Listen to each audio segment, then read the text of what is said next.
ఏం కర్రీ చేస్తున్నావు వదినా? ఎగ్గా ఉడకబెట్టిన ఎగ్ ఉడికించిన. కొంచెం పసుపు అయితే వేసిన, కారం వేయలేదు.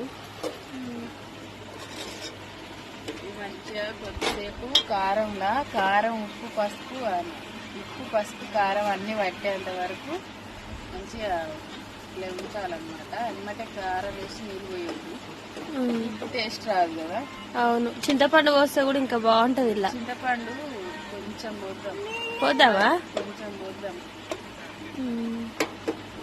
మీరైతే ఎట్లా చేసుకుంటారు? ఇట్లా చింతపండు పోసి గుడ్డు చారు తీరి చేసుకుంటారా? కామెంట్ చేయండి.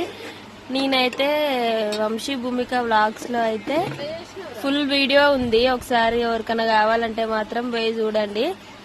నేనైతే ఫుల్ వీడియో గుడ్డు చారు చేసిన. నాకైతే ఇట్లా చారులు వేసిన గుడ్లు అంటే మస్తు ఇష్టం. మీకెంత మందికి ఇష్టమో కామెంట్ పెట్టండి మరి.